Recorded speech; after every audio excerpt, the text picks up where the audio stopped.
두 손 들고 은혜로다 찬양하겠습니다.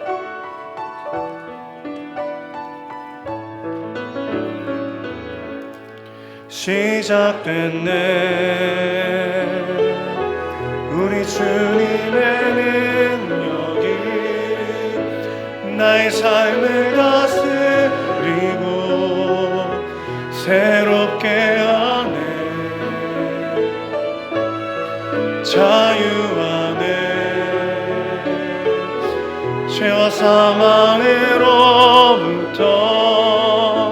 나의 삶은 변하구나. 충만하네 은혜로다 주의 은혜 한량없는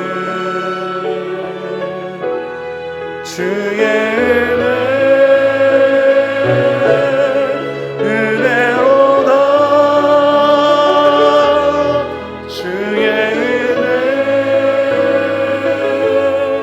변함없는 신실하신 주의 은혜.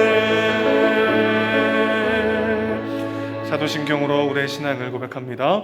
전능하사 천지를 만드신 하나님 아버지를 내가 믿사오며 그 외아들 우리 주 예수 그리스도를 믿사오니 이는 성령으로 잉태하사 동정녀 마리아에게 나시고 본디오 빌라도에게 고난을 받으사 십자가에 못 박혀 죽으시고 장사한 지 사흘 만에 죽은 자 가운데서 다시 살아나시며 하늘에 오르사 전능하신 하나님 우편에 앉아 계시다가 저리로서 산자와 죽은 자를 심판하러 오시리라.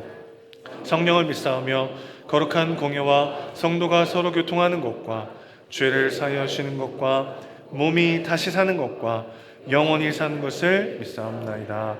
아멘. 자리에 앉아서 찬송가 455장 찬양하겠습니다.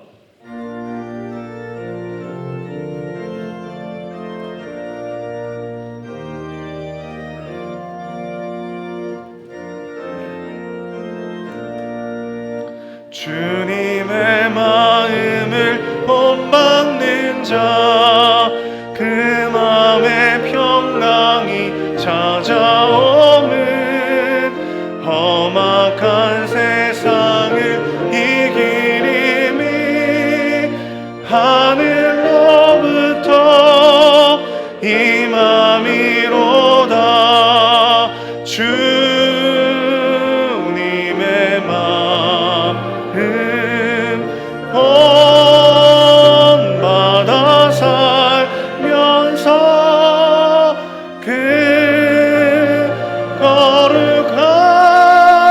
거룩하심 나도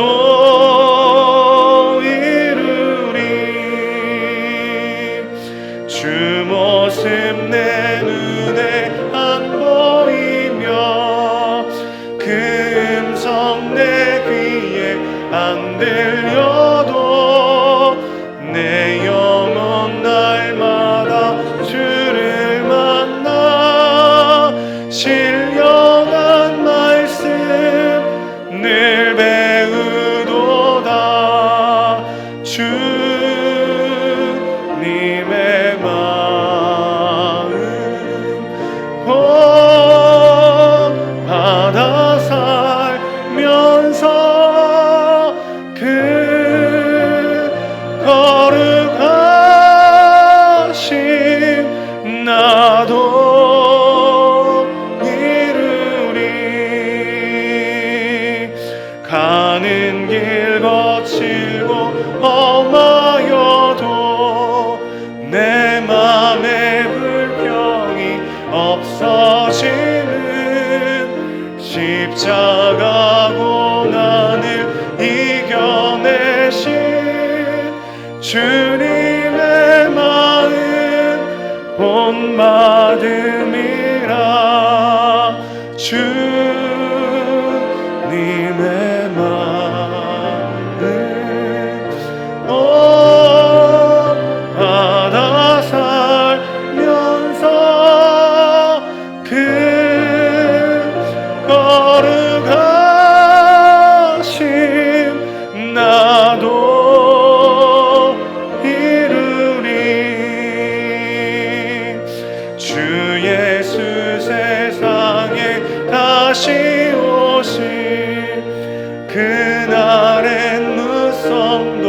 평화하여 주님의 빛나는 그 영상을 다 함께 보며 주 찬양하리. 주님의 마음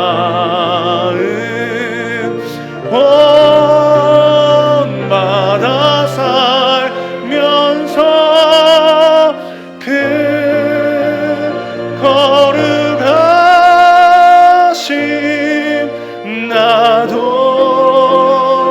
이루리. 아멘. 우리를 대표하여 김기우 집사님 기도하시겠습니다. 특별히 구별하신 날 하나님 아버지께 영광과 찬양을 드리오니 이곳에 임하시고 우리의 예배를 통해 영광 받아 주시기를 원합니다.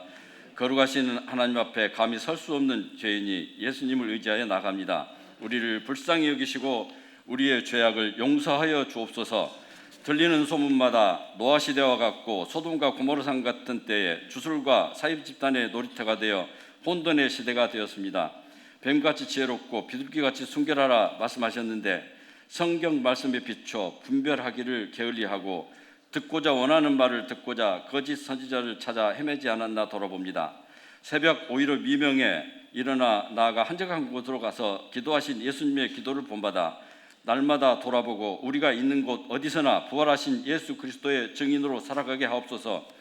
대한민국이 하나님이 통치하시는 하나님 나라가 되게 하시고 정치, 경제 모든 분야에 하나님의 말씀이 뿌리 내려 미움 대신 사랑이, 분열 대신 통합이, 불의 대신 공의가 사회 구석구석에 흘러 넘치게 하옵소서. 땅끝까지 정의되기 위해 열악한 환경에서 수고하시는 선교사님과 농어촌, 좁은 길을 가시는 도시의 목사님들을 위로하시고 특별히 자녀들을 통해 위로받게 하옵소서. 암병, 각종 희귀병, 마음이 아픈 병으로 고통 중에 있는 성도님을 위해 예수님께서 중풍병자를 메워 가지고 오는 심정으로 기도드립니다. 치료하시는 분은 하나님이시오니 치료하여 주시옵소서. 가난과 압제 속에서 고통당하고 있는 북한 동포들을 구원하시고 자유를 찾아와 그 나그네 된 탈북민들이 이 땅에 잘 정착할 수 있도록 주님 친히 도와주시며 너희도 함께 갇힌 것 같이 갇힌 자를 생각하라 말씀 주셨는데 긍휼의 마음을 주시옵소서.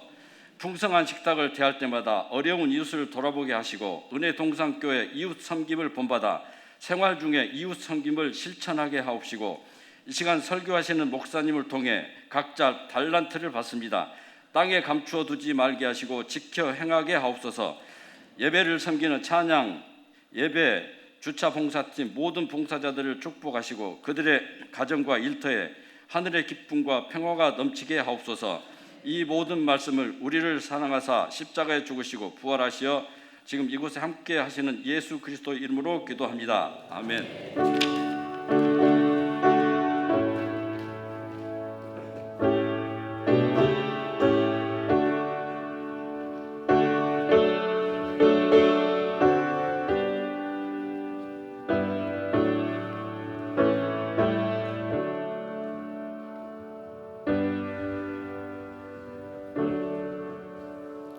그리스도 성가대의 찬양과 함께 봉헌하겠습니다.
기도하겠습니다.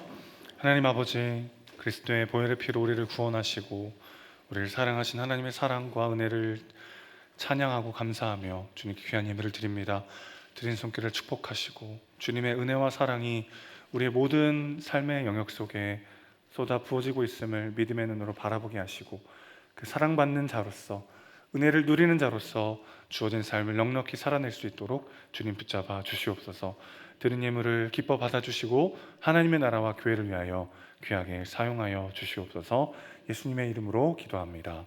아멘.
교회 소식 전해드리겠습니다. 오늘 우리 교회 처음 오셔서 등록하기 원하시는 새가족 있으시면 나가셔서 왼쪽으로 가시면 새가족실이 있습니다. 오시면 잘 안내해드리도록 하겠습니다. 임직자 선거를 위한 공동의회가 10월 23일 그리고 10월 30일 1차, 2차에 거쳐서 진행이 됩니다. 주일 예배 시간에 진행하도록 하겠습니다. 임직자 후보 추천을 위한 섬김이 기도회가 10월 16일 오늘 오후 1시 반 이 자리 비전홀에서 있습니다.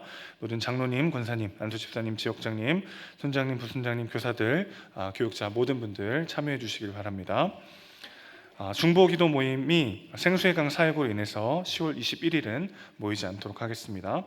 교구 교회별 예배 3부 예배 시간에 현재 3교구 지체분들 함께 하고 있는데요. 임직자 투표로 인해서 오늘까지만 하고 11월부터 1교회가 이어서 교구 예배를 진행하도록 하겠습니다. 새가족부에서 지원팀 봉사자를 모집하고 있습니다. 모집 인원은 2명이고요. 조혜경 집사님께 문의하시면 되겠습니다. 1권사에서 김장 젓갈을 판매합니다. 유기순 권사님께 문의하시고 신청하시면 되겠고요. 신청 마감은 10월 23일까지입니다. 임명입니다. 포도마을의 최성심 권사님을 부지역장으로 임명합니다. 예빈마을 부부 이다락의 남기능 집사님, 박미숙 권사님을 순장으로 임명합니다. 소망마을 여삼다락의 서미숙 집사님을 부순장으로 임명합니다. 교인동정입니다. 화평마을 권용원 집사님 모친상 당하셨습니다. 반석마을 홍선표 집사님, 안지엄 집사님 가정 이사하셨습니다. 반석마을 이윤석 집사님, 이슬한 집사님 가정 구름산 추어탕 개업하셨습니다. 또 운동교 교사이시기도 하죠. 예빈마을 김병재 집사님, 너희들에게 가는 따뜻한 속도라는 제목의 책을 출간하셨습니다. 비전을 로비에서 구입하실 수 있습니다. 이제 하나님 말씀 함께 찾도록 하겠습니다. 오늘 우리에게 주신 말씀은 마태복음 8장 23절에서 34절까지의 말씀입니다. 신약성경 12면 마태복음 8장 23절에서 34절까지의 말씀입니다. 한 절씩 교독하시고 마지막 절 함께 읽겠습니다. 배에 오르심에 제자들이 따랐더니 바다에 큰 놀이 일어나 배가 물결에 덮이게 되었을 때 예수께서는 주무시는지라. 그 제자들이 나와 깨우며 이르되 주여 구원하소서, 우리가 죽겠나이다. 예수께서 이르시되 어찌하여 무서워하느냐, 믿음이 작은 자들아 하시고 곧 일어나서 바람과 바다를 꾸짖으시니 아주 잔잔하게 되거늘. 그 사람들이 놀랍게 여겨 이르되 이가 어떠한 사람이기에 바람과 바다도 순종하는가 하더라. 또 예수께서 건너편 가다라 지방에 가시매 귀신 들린 자 둘이 무덤 사이에서 나와 예수를 만나니 그들은 몹시 사나워 아무도 그 길로 지나갈 수 없을 지경이더라. 이에 그들이 소리질러 이르되 하나님의 아들이여 우리가 당신과 무슨 상관이 있나이까? 때가 이르기 전에 우리를 괴롭게 하려고 여기 오셨나이까? 하더니 마침 멀리서 많은 돼지떼가 먹고 있는지라. 귀신들이 예수께 간구하여 이르되 만일 우리를 쫓아내시려면 돼지떼에 들여 보내주소서 하니 그들에게 가라 하시니 귀신들이 나와서 돼지에게로 들어가는지라. 온 때가 비탈로 내리더라. 그래서 불쌍하거늘 치던 자들이 달아나 시내에 들어가 이 모든 일과 귀신 들린 자의 일을 고하니 온 시내가 예수를 만나려고 나가서 보고 그 지방에서 떠나시기를 간구하더라. 아멘. 주님의 눈길이 머무는 곳이라는 제목으로 목사님 말씀 전하시겠습니다.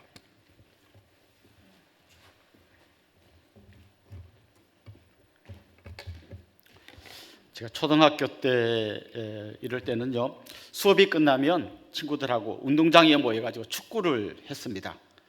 전 축구를 굉장히 좋아하긴 했지만 잘하지는 못했습니다. 그때 보통 이렇게 이제 경기하기 전에 편을 가르잖아요.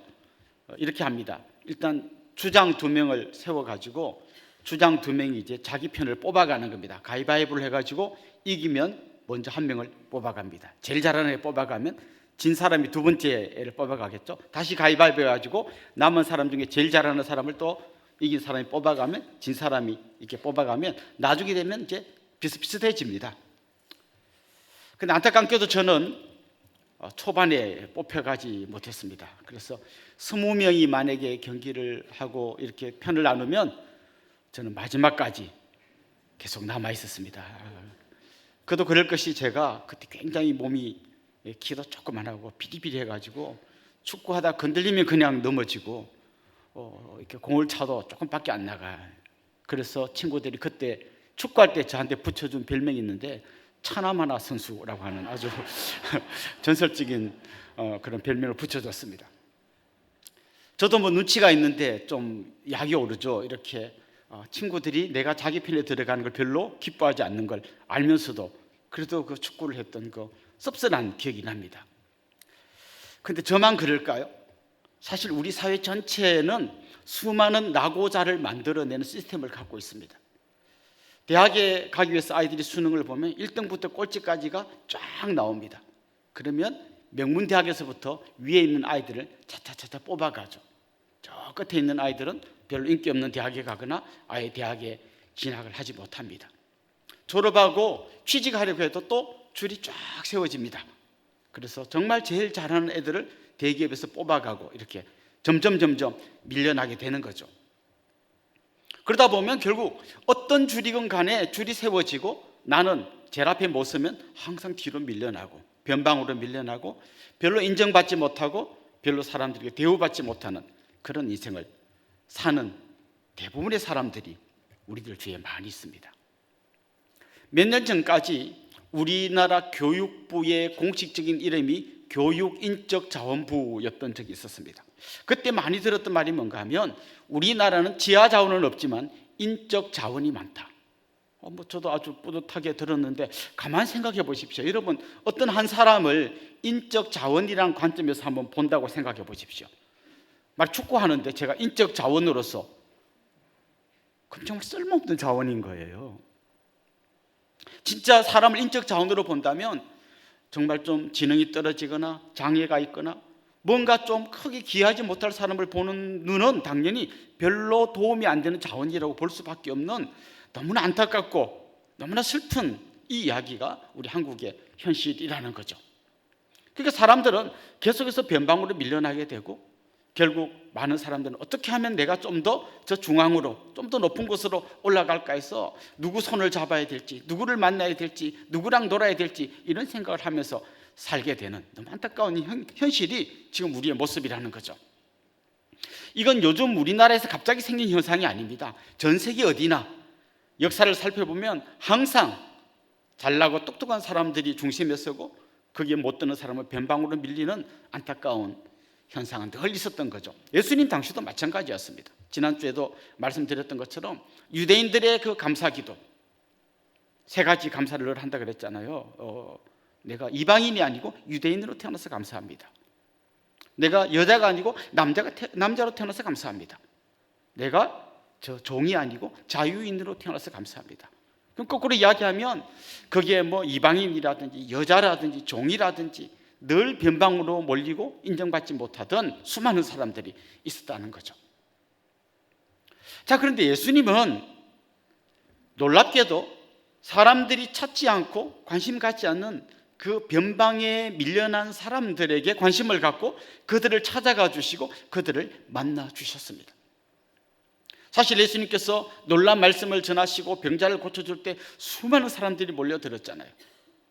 그런데 예수님은 주님을 열렬히 추종하는 그 팬클럽 같은 사람들 때문에 그 속에서 행복해 하시는 대신에 계속해서 가난하고 소외된 사람들을 찾아가실 뿐만 아니라 주님과 함께 그 길을 갈 한 사람을 찾고 있었습니다.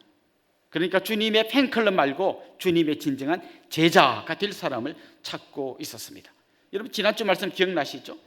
사람들이 와가지고 제가 주님 따르겠습니다 할 때 인자는 머리 둘 곳이 없다 그렇게 말씀하셨고, 우리 아버지를 장사한 다음에 따를게요, 너는 나를 따르라, 이렇게 하는 그 이야기 보셨죠? 주님은 어떤 대가를 지불하고라도 기꺼이 주님을 따를 한 사람을 찾고 있었고, 그 사람과 함께 가난하고 소외되고 병들고 버림받은 수많은 사람들을 찾아 나서기 원했던 것이죠.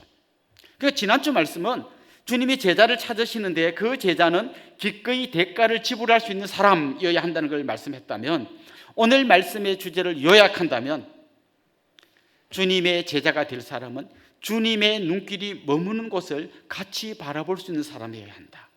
주님이 관심 갖고 있고 주님이 가슴 아파하고 있고 주님이 품어주고 싶어하는 그 사람에게 같이 관심을 갖고 같이 품어주는 그런 사람이어야 한다라는 것을 오늘 본문이 이야기합니다. 여러분 지난주 본문에도 18절 다시 한번 볼까요? 이렇게 되어 있습니다.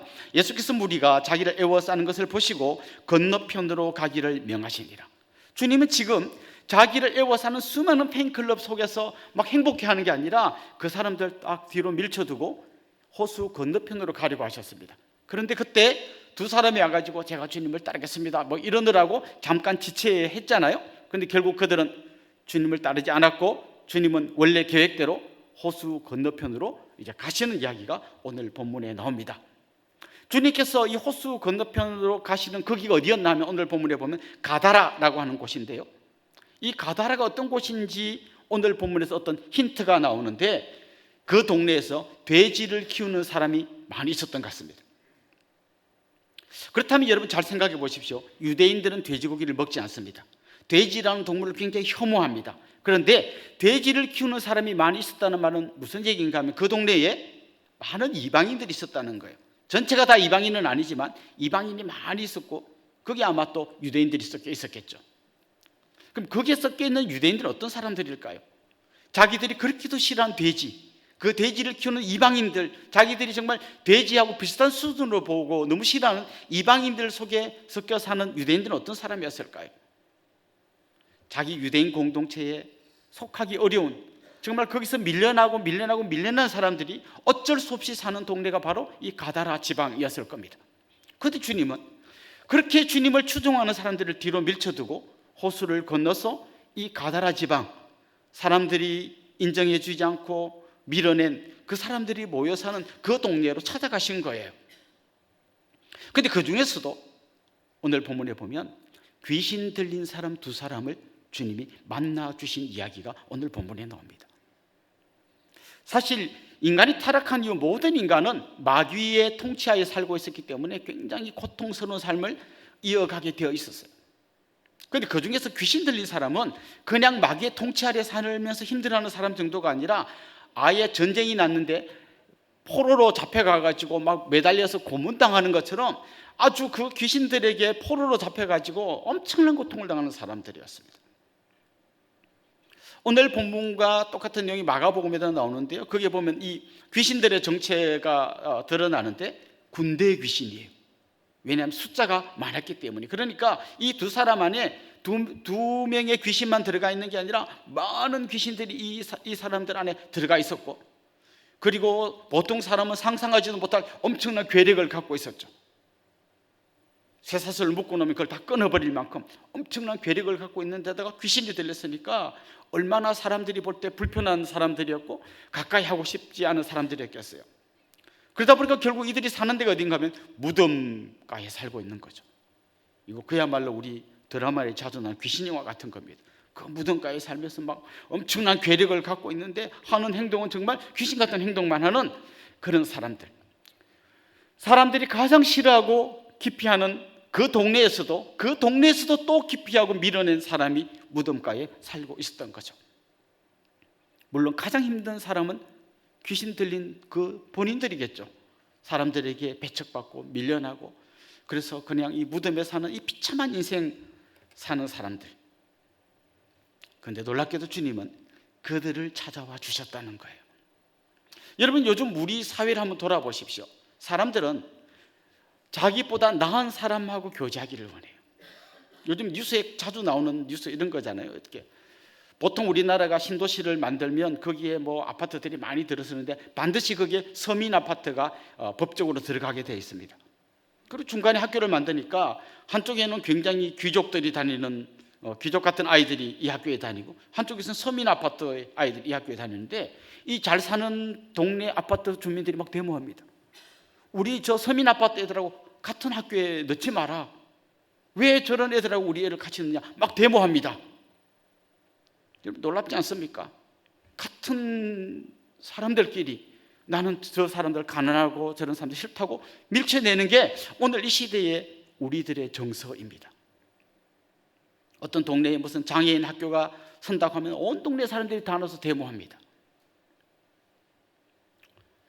자, 이런 사회가 지금 그나마 많이 개화되고 좋아졌다고 하는 사회가 이런 사회라면 옛날에 예수님 그 당시는 어떻겠습니까? 그런데 예수님은 놀랍게도 그렇게 소외되고 변방으로 밀려난 그 사람들 중에서도 더 밀려난 그 귀신 들린 두 사람을 찾아갔다는 거예요. 더 중요한 사실은 뭔가 하면 그들을 찾아가기 위해서 주님은 갈릴리 호수를 건넜는데 진짜 거의 죽을 뻔할 정도의 엄청난 파도를 만났다는 것이죠. 그 파도를 뚫고 그 호수를 건너가서 그 두 사람을 만난 다음에 어디로 가셨냐면 원래 출발했던 데로 다시 돌아왔어요. 그러니까 주님은 딱 그 두 사람 구원하기 위해서 엄청난 파도를 뚫고 그 길을 가셔서 그들을 구원하시고 다시 건너오신 거예요. 제자들이 그곳에 도착해서 그 귀신 들린 사람을 만났을 때 어떤 느낌이었을까요? 그들은 조금 전까지 그 파도 속에서 거의 죽을 뻔한 거예요. 그리고 막 정말 죽을 뻔하다가 겨우 살아나가지고 딱 도착했는데 예수님이 도대체 어딜 가시나 갔는데 보니까 너무 귀한 분을 만났을 때 우리가 정말 그 폭풍물을 뚫고 올만한 보람이 있네 이래야 되는데, 그래가지고 예수님이 찾아갔는데 보니까 무덤가에서 뭐 귀신 들린 사람 둘인데 그 길 찾아갔을 때 아마 제자들은 이게 뭔가 싶었을 거예요. 정말 이게 뭔가요?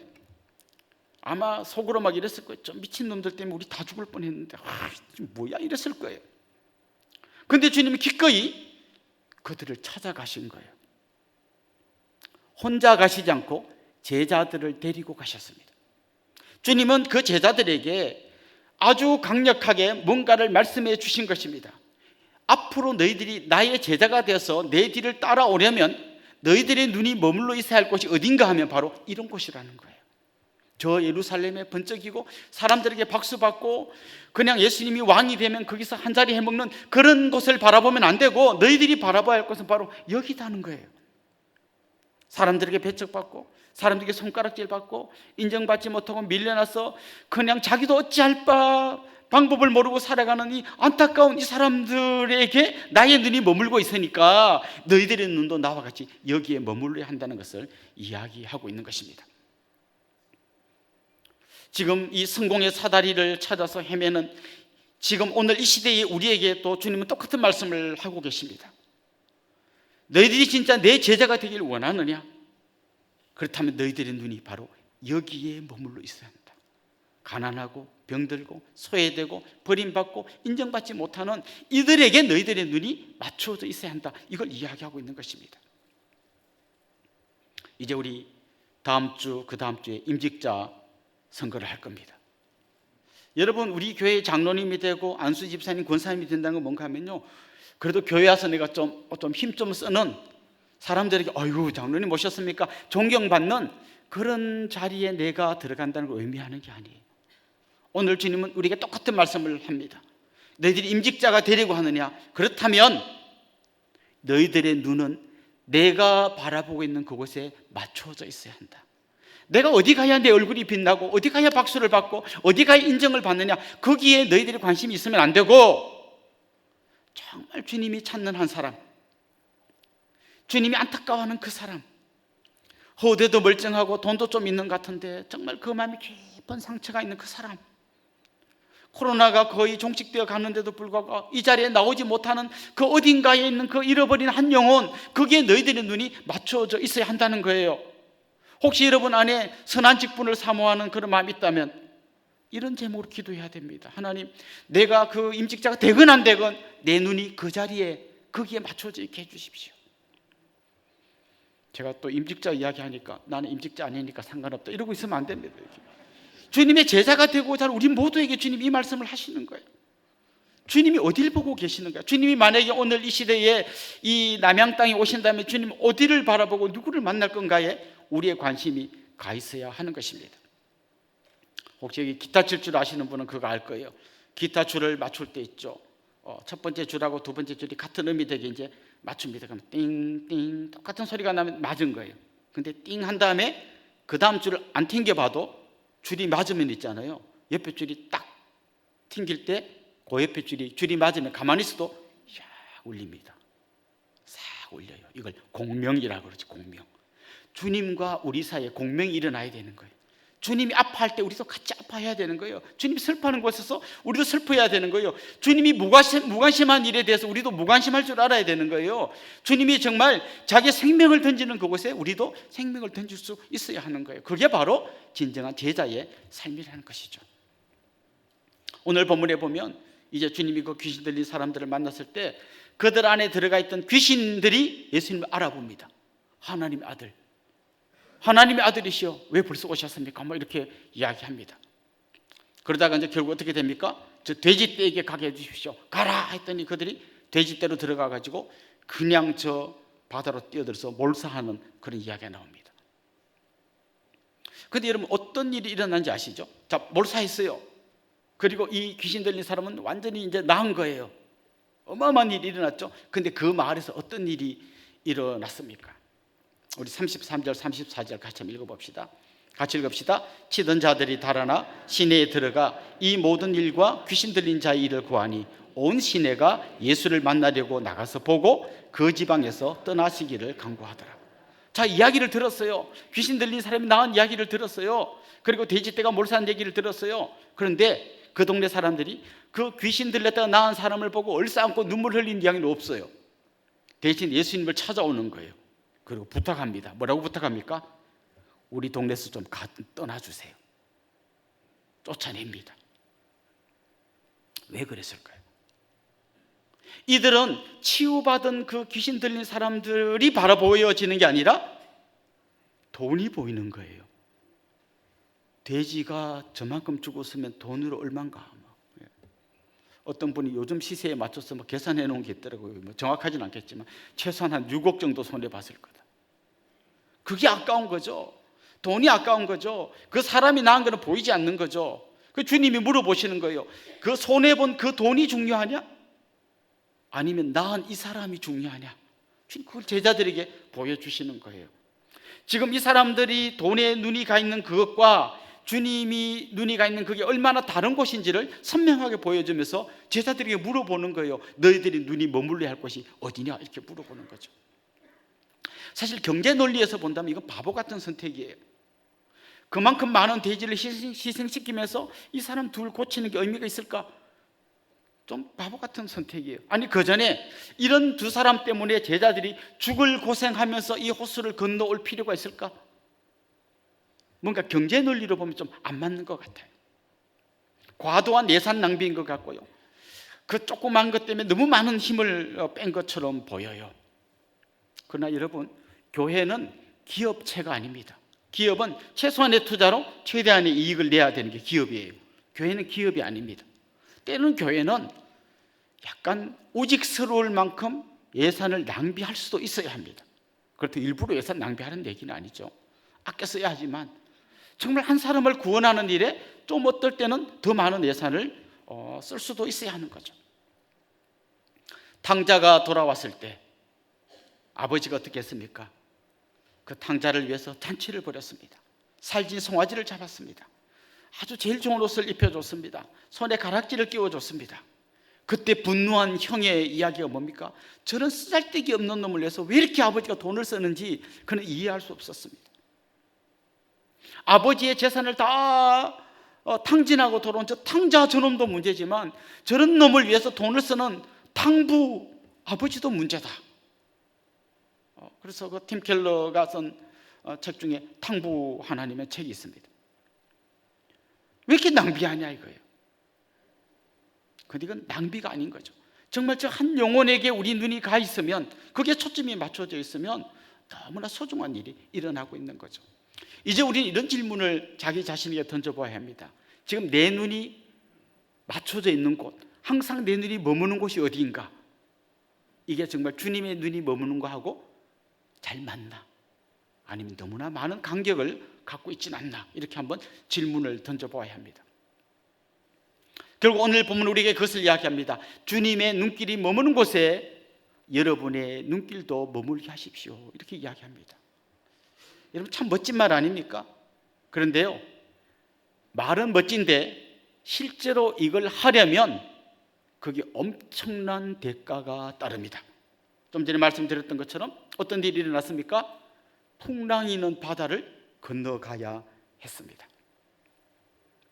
오늘 보면 23절에 이런 표현이 나옵니다. 배에 오르심에 제자들이 따랐더니 라는 말이 나옵니다.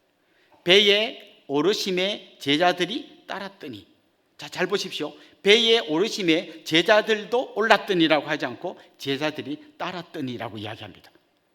무슨 말인가 하면 지난주 본문에 보면 따르다라는 동사가 많이 나왔어요. 서기관이 와가지고 제가 주님을 따를게요. 그랬더니 주님께서 나를 따르려면 너 엄청난 그 대가를 지불해야 된다고 말씀하셨죠. 그래서 결국 이 제자는, 이 서기관은 안 따라온 거예요. 주님을 따르지 않았습니다. 또 누가 나타났습니까? 또 어떤 다른 제자가 나타나가지고 주님, 우리 아버지 장사 지낸 다음에 와서 주님을 따를게요. 그때 주님이 죽은 자는 죽은 자들이 장사하고 너는 나를 따르라. 거기에 따를게요, 따르라 이런 말이 계속 나옵니다. 근데 결론은 뭡니까? 안 따랐어요. 근데 오늘 본문은 뭐라고 이야기합니까? 제자들이 따랐더니. 그러니까 안 따른 그 사람들하고는 달리 12제자는 예수님을 따른 겁니다. 박수를 쳐줘야 될 일이죠. 그래서 정말 순종하고 따랐는데 어떤 일이 일어났습니까? 엄청난 풍랑이 일었습니다. 사실 그 예수님의 제자 중에 상당수는 갈릴리 호수에서 물고기를 잡던 어부 출신들이었습니다. 이 동네를 너무 잘 아는 사람입니다. 그런데 그들이 정말 두려워서 멘붕에 빠질 정도면 그 파도가 어마어마한 파도가 이런 거죠. 특별히 갈릴리 호수는 분해 지역입니다. 여러분 분해란 말 아십니까? 분지는 아시죠? 이렇게 산으로 둘러싸인 데를 분지라 그러잖아요. 그런데 분해, 산으로 둘러싸여진 바다인 거죠. 물론 여기 바다라는 말은 요즘 우리의 관점에서 호수와 바다를 뭐 연분이 있나 없나를 갖고 나누지만 유대인들은 그냥 그걸 같이 한 단어로 썼기 때문에 뭐 바다라 하든 호수라 하든 같은 말입니다. 어쨌거나 이 갈릴리 바다는 산으로 둘러싸여져 있는 분해입니다. 그래서 이 산을 넘어서 한 번씩 바람이 불 때 엄청난 파도가 일어나기도 하는 거죠. 지금 제자들이 그런 파도를 만난 겁니다. 다시 말씀드립니다. 주님의 눈길이 머무는 곳에 여러분의 눈길도 머물게 하십시오. 알겠습니다. 저 그럴게요. 그러면 그 다음 단계가 뭔가 하면 이런 풍랑을 각오해야 된다는 거예요. 주님의 제자가 된다는 것은 결코 꽃길을 걷는다는 걸 의미하는 게 아닙니다. 수많은 어려움과 시련과 고통이 따른다는 것이죠. 양화진에 가면 그 선교사님들 묘지가 있습니다. 정말 똑똑하고 자기 나라에 있었다면 훌륭한 교수님이 되고 의사 선생님이 되었을 그런 많은 분들이 자기의 젊음을 불태우고 자기의 생명을 걸고 조선 땅에 찾아와서 선교를 했기에 오늘 우리가 예수님을 믿을 수 있습니다. 그 양화진에 그분들의 그 무덤들이 있습니다. 저도 거기 몇 번 가봤는데요. 제일 제 마음에 깊이 칵 박혔던 안타까운 무덤들은요, 거기에 가면 그 유아들만 따로 이렇게 묻혀 있는 영역이 있어요. 거기에 조그마한 이 비석들이, 묘비들이 거기에 서 있는 거예요. 거기에 보니까 아더 웰번 선교사님의 자녀 둘이 거기에 묻혀 있었어요.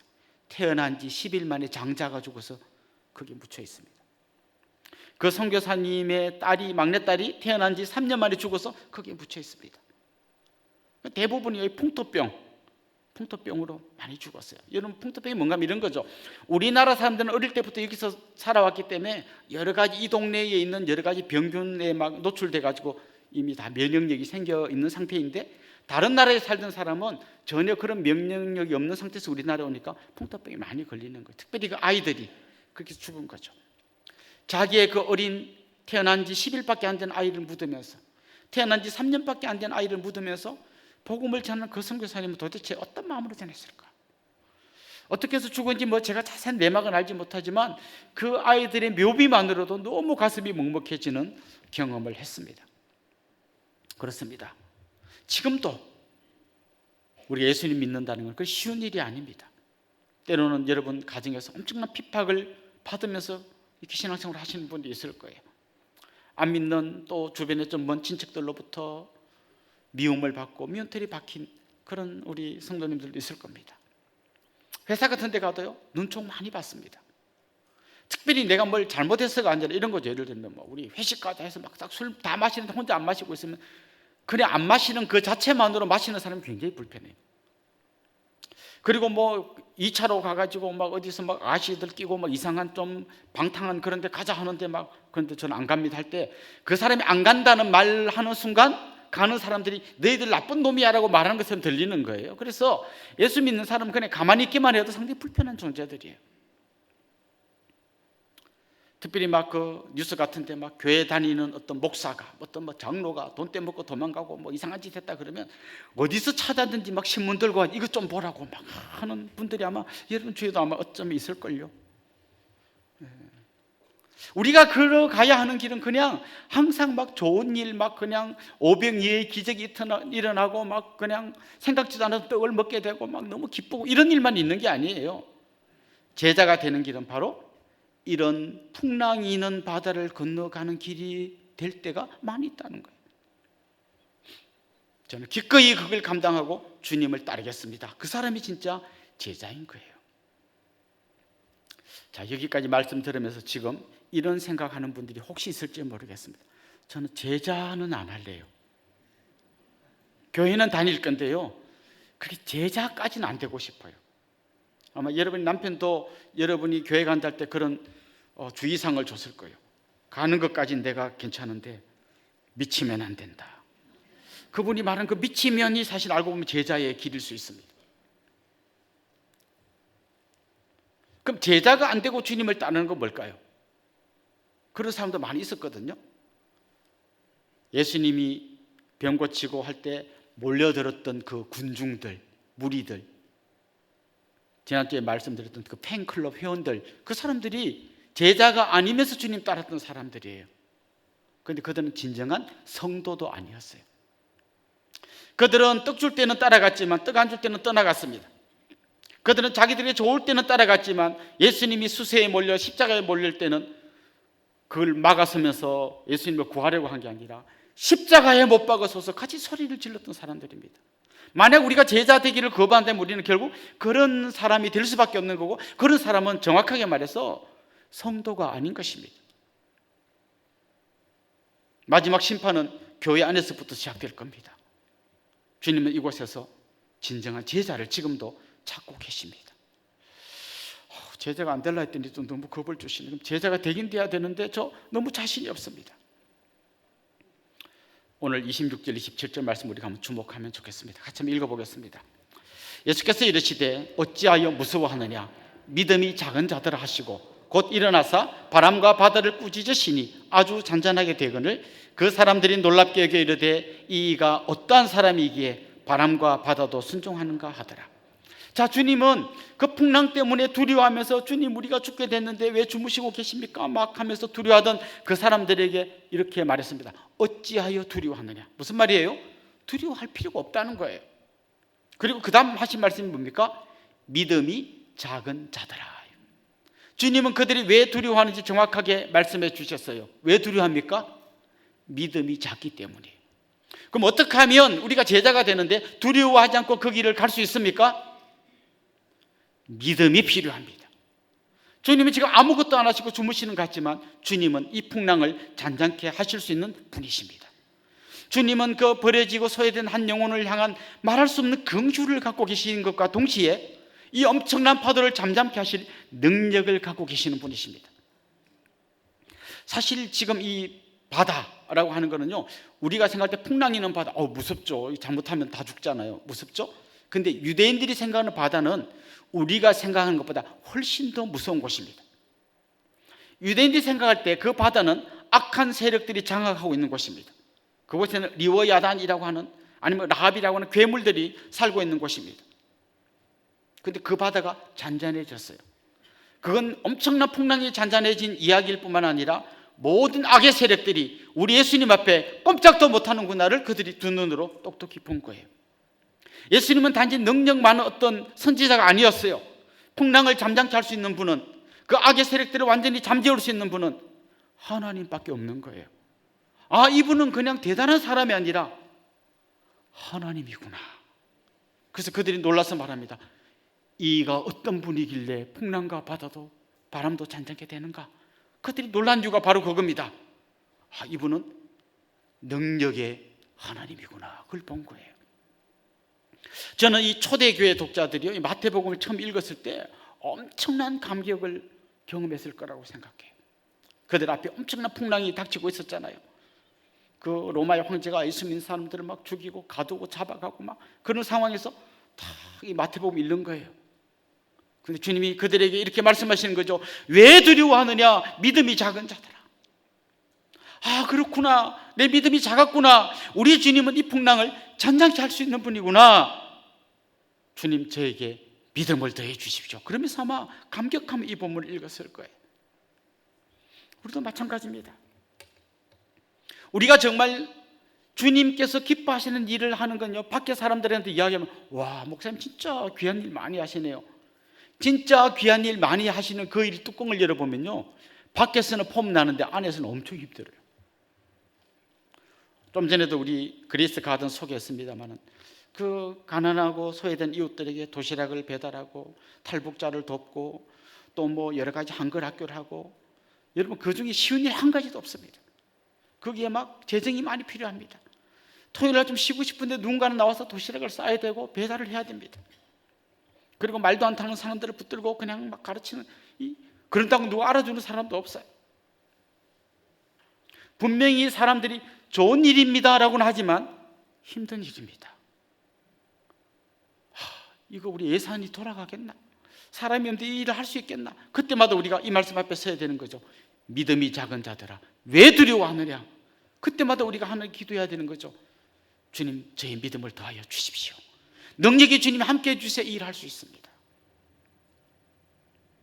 우리가 기독교 대안학교 하고 있습니다. 많은 예산이 투입되고요, 우리 교회 많은 공간이 그 아이들이 사용하기 때문에 우리 성도님들은 공간의 제약을 많이 받습니다. 힘든 일이에요. 밖에 나가서 이야기하면 사람들이 와, 목사님 참 귀한 일 하십니다. 근데 그 귀한 일 하십니다 말을 듣지만 실제로 안에 뚜껑을 열어보면 무지 힘든 일을 하고 있는 거예요. 늘 조마조마합니다. 이게 예산이 돌아가겠나? 다음 내년에 학생들이 모집되겠나? 정말 이 아이들이 정말 믿음으로 서가는, 이거 맞는 길이긴 한데 너무너무 힘든 길이죠. 그때마다 우리가 막 두려워할 때 이 말씀 앞에 서야 되는 거죠. 왜 두려워하느냐? 믿음이 작은 자들아. 그들이 또 기도해야 되는 거죠. 주님, 저희들에게 믿음을 더하여 주십시오. 우리가 계속해서 교회를 개척하는 일, 밖에서 사람들이 들으면 너무 잘한다고 칭찬합니다. 칭찬 듣는 건 좋은데 너무 힘든 일이죠. 개척하는 교회나 개척시키는 교회나 너무 힘든 길이에요. 정말 이게 되겠나? 개척이 되겠나? 저러다가 저 교회가 개척이 실패하면 어떡하나? 저렇게 다 보내고 우리 교회 무너지면 어떡하나? 항상 두렵습니다. 그때마다 우리 이 말씀 앞에 서야 되는 거죠. 왜 두려워하느냐?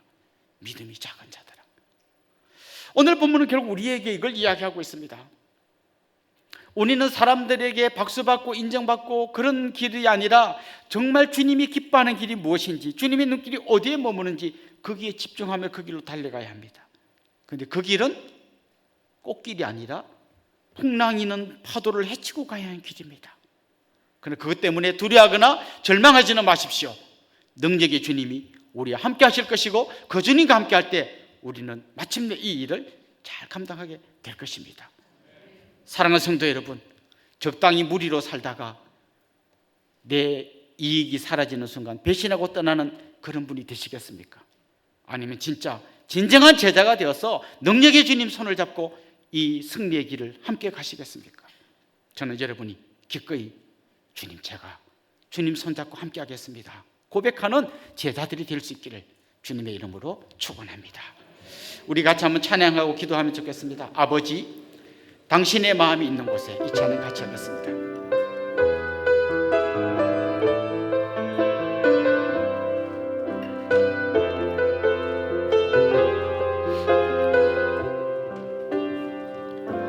아버지, 당신의 마음이 있는 곳에 나의 마음이 있기를 원해요.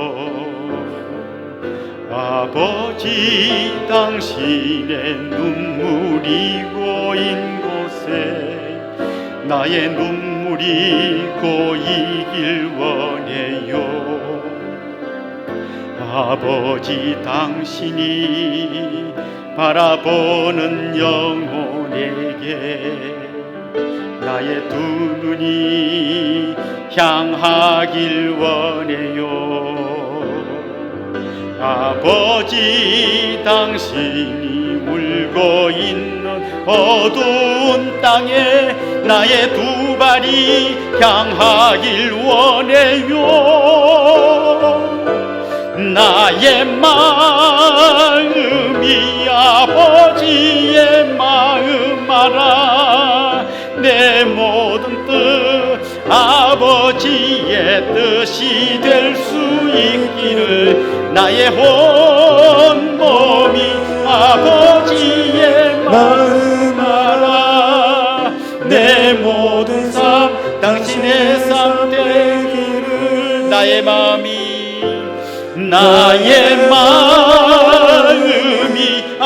아버지의 마음 알아.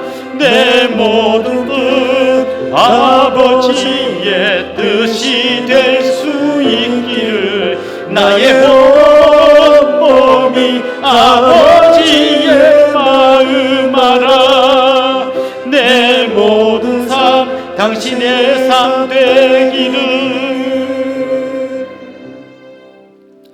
말씀을 생각하면서 같이 기도합시다. 주님, 내 눈이 너무 엉뚱한 곳에 머물러 있었음을 회개합니다. 주님의 눈길이 머무는 곳에 제 눈길도 머물게 해주십시오. 주님의 마음이 있는 그곳에 내 마음도 함께하게 해주십시오. 우리의 믿음 없음을 불쌍히 여겨주시고 주님 한 분 능력의 주님 손 붙들고 이 제자의 길 뚜벅뚜벅 걸어가는 저희들 되게 해주십시오. 우리 그런 마음으로 한번 합심해서 통성으로 기도하겠습니다. 하나님 아버지, 오늘도 이 말씀 앞에 무릎을 꿇습니다. 이 말씀의 거울 앞에 저희들이 서봅니다. 우리들의 눈길이 너무 엉뚱한 곳에 가 있음을 주님 앞에 고백합니다. 주님, 우리를 불쌍히 여겨 주옵소서. 주님이 바라보는 그곳에 우리의 눈길도 머물게 하여 주옵소서. 주님이 기뻐하는 일을 우리도 기뻐하게 하여 주옵소서. 주님이 슬퍼하는 일 우리도 같이 슬퍼하게 하여 주시고, 주님이 싫어하는 일을 우리도 같이 싫어하게 하여 주옵소서. 주님, 이 길 따라가려면 수많은 풍랑을 헤쳐가야 할 터인데 그때마다 능력의 주님이 우리 손을 붙들어 주시고 왜 두려워하느냐 믿음이 작은 자들아 말씀하실 때 주님, 우리를 불쌍히 여겨 주옵소서. 우리에게 믿음을 다하여 주시옵소서. 주님 한 분 신뢰하며 주님 한 분 의지하며 주님 손 붙들고 이 길을 뚜벅뚜벅 걸어가며 정말 주님의 제자로 살아가는 저희들 되게 하여 주십시오. 그렇게 주님 한 걸음 한 걸음 같이 주님과 함께 가기를 소망하오니 주님, 우리 손을 붙들어 주옵소서. 주님, 우리와 함께 하여 주시옵소서. 한 번 더 기도하겠습니다. 이제 다음 주 또 그 다음 주에 임직자 선거가 있습니다. 또 오늘은 그 임직 후보를 선정하기 위한 우리 섬김이들의 1차 예비 투표가 있을 예정입니다. 정말 주님의 마음에 합당한 사람이 선정되게 해주십시오. 정말 한 영혼 한 영혼 소외되고 버려지고 눈물 흘리는 그 한 영혼을 가슴에 품고 주님의 마음으로 이 길을 갈 수 있는 그런 임직자가 세워질 수 있도록 주님 도와주십시오. 이 일로 인하여 시험 들거나 상처받는 분 없게 하여 주옵소서. 우리 그런 마음으로 한 번 더 합심해서 통성으로 기도하도록 하겠습니다. 하나님 아버지, 주님 앞에 엎드려 기도합니다. 이 시간 찾아와 주셔서 능력과 권능으로 역사하여 주시옵소서. 특별히 이제 다음 주 그 다음 주 공동회를 통하여 임직자를 선출할 터인데 주님 우리 가운데 함께하여 주셔서 하나님 마음에 합한 사람, 주님의 눈길이 머무는 그곳에 같이 눈길을 머물게 할 수 있는 그 사람이 선정되게 하여 주시옵소서. 주님의 마음으로 같이 아파하고 주님의 마음으로 같이 눈물을 흘릴 수 있는 사람, 여러 가지 힘들고 어려운 길이지만 풍랑이 있는 바다를 믿음으로 건너갈 수 있는 그런 분들이 임직자로 선출되게 하여 주옵소서. 하나님, 이 일로 인하여 상처받거나 시험되는 사람 없게 하여 주옵시고, 내가 임직자가 되든지 안 되든지 주님과 함께 제자의 길을 걸어갈 수 있는 우리 모두가 될 수 있도록 주님 은혜 위에 은혜를 더하여 주시옵소서. 하나님 아버지, 주님의 눈길이 머무는 그곳에 우리의 눈길도 머물기를 원합니다.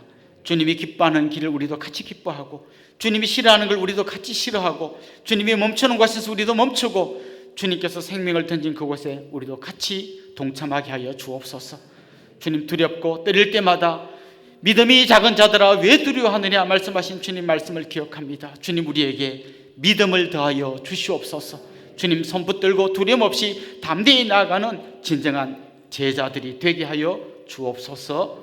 감사하고 예수님의 이름으로 기도드리옵나이다. 아멘. 이제 저를 잠깐 주목해 주시면 좋겠습니다. 지난주가 자기 생일이었던 분 한번 손 들어볼까요? 지난주 생일이었습니다. 예, 한번 우리 집사님 같이 일어나시죠. 저 뒤에도 계시네요. 한번 일어나십시오. 지난주가 결혼 기념일이었던 분, 시즌이라 아마 계실 것 같은데 한번 같이 일어나 봅시다. 예, 저 뒤에 계십니다. 혹시 우리 교회에 오늘 처음 오셨거나 등록하기를 원하는 분, 그런 분도 한번 자리에서 한번 같이 일어나면 축하하고 환영하면 좋겠습니다. 예, 우리 이분들 주님의 이름으로 환영하고 축복하겠습니다. 아주 먼 옛날,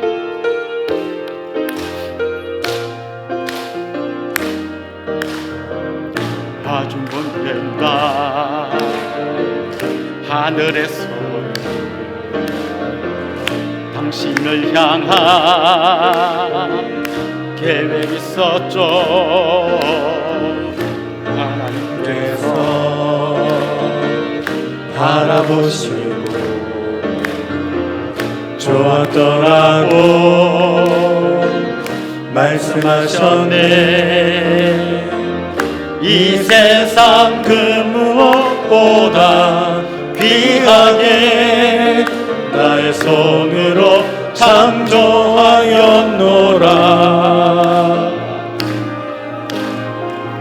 내가 너로 인하여 기뻐하노라.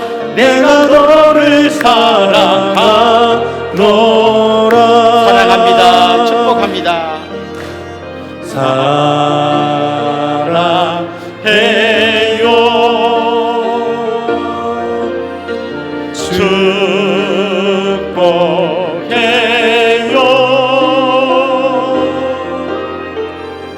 당신의 마음에 우리의 사랑을 모아드립시다. 사랑을 드려요. 사랑합니다. 축복합니다. 우리 앞뒤로 좌우로 돌아보면서 한번 같이 인사합시다. 주님의 이름으로 사랑하고 축복합니다. 이제 우리 자리에서 한번 다 일어나겠습니다. 복음과 함께 위드 가스펠 같이 찬양하고 축도로 예배를 마치겠습니다.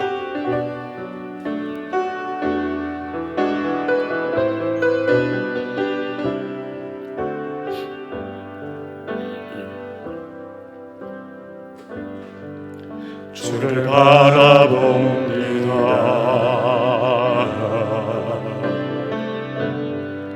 십자가 나를 구원하시고 자녀 삼아주신 은혜, 놀라운 은혜. 기쁨 믿음과 감격으로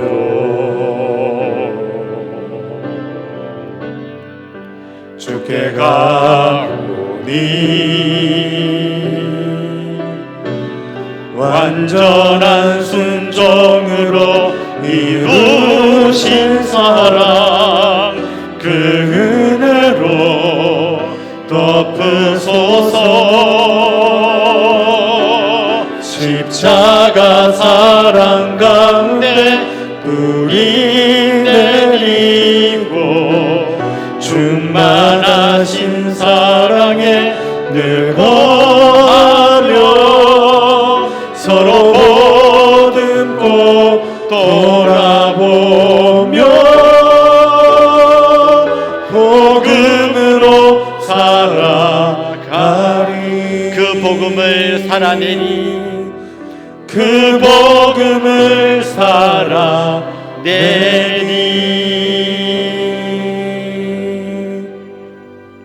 우리 주 예수 그리스도의 은혜와 하나님 우리 아버지의 극진하신 사랑과 성령님의 감화 감동 위로 교통 충만하심이 사랑하는 주님의 백성들과 그 가정 위에 이제로부터 영원토록 함께 있을지어다. 아멘.